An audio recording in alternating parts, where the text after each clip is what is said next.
all the way from County Cavan this morning, John. How did your trip go?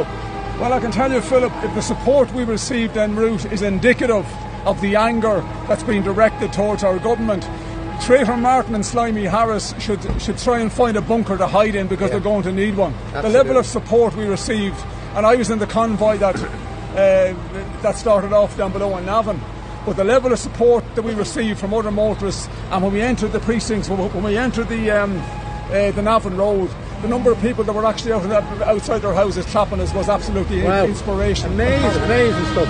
So, John, I let the noise go, boys. And you get this sense now of togetherness here. I think, like, you have haulers, farmers, the general public.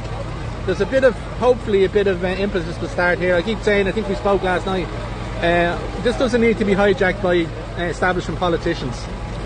No, it doesn't. I mean, it's clearly it's an organic movement. Yeah. But I met a couple of people below at the start of our convoy below in Avon, who have never been to a protest in their lives before, and these two guys are middle-aged men. Yeah.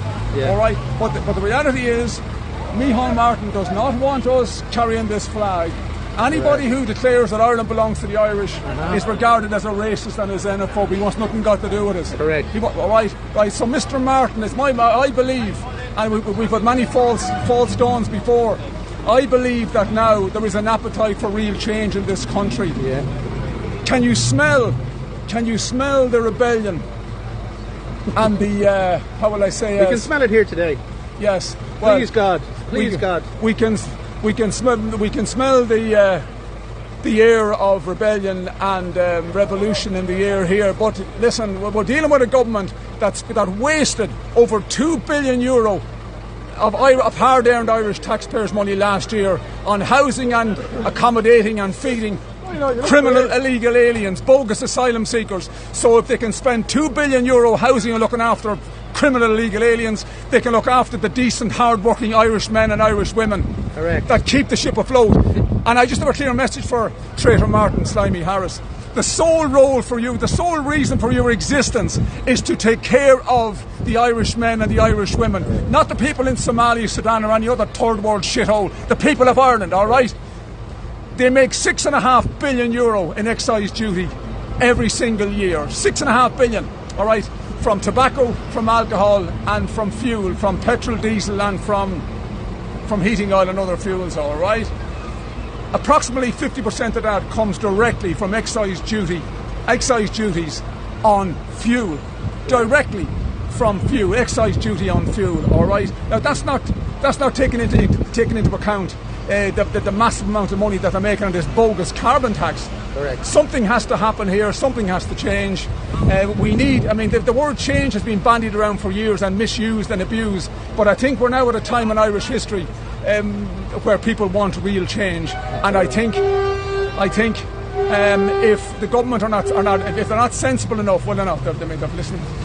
We have the weakest politicians that we've ever had in Irish history. Yeah. I mean, Micheál, Traitor Martin and Slimy Harris have the combined testosterone of a limp lettuce. We all know that.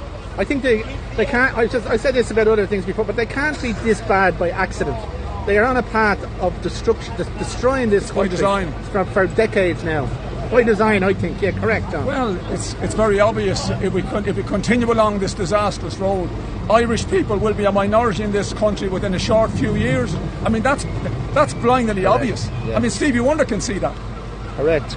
And look at it. I mean, this is just one thing. There's no excuse here that they can't look after the working people of Ireland. And these lads, these hauliers, and I spoke to one lad in his car there, and he said businesses are on the brink, and this could be the tipping point for them to lose and having to close down, pack up their stuff and just go on the dole or go on social welfare. No farmers, no food. Correct. Now, the majority of farmers are not ranchers, they're not wealthy people, they're hanging on by the skin of their teeth. They're not making vast fortunes every year, okay? They're making enough just to survive. Now, the higher fuel costs, right? Most farmers, but they don't grow enough. They don't grow enough food to feed their animals, right? They don't have enough silage. They don't have enough hay. They have to bring it in, right? Those costs are going to skyrocket, right? They have to bring in meal to feed their animals, right? Those prices are going to skyrocket. Fertilizer. Without fertiliser, farmers can't grow food. Yeah. And without LNG, they can't make fertiliser. We are facing a very dark time in Irish history here. Now, it's very easy for the government to go blame Trump for everything. No, it's not that simple. Before this crisis started, we already had the most expensive fuel prices in all of the European Union.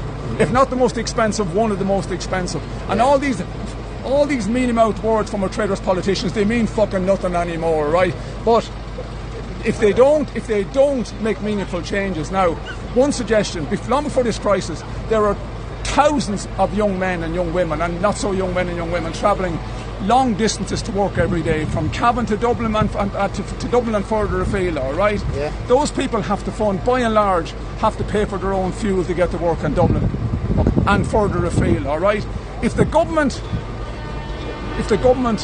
were to be really serious about this and about helping people, right, everyone who has to travel in excess of 20 kilometres to get to their work should be able to write off their additional travelling expenses against their tax. All right, the same way that every TD and senator heading to Dáil Éireann can claim travelling allowance. Correct. They're well recompensed for their That's not for the pauper, John. That's not for the little Irish person. No, it's not. But what they should really do is they should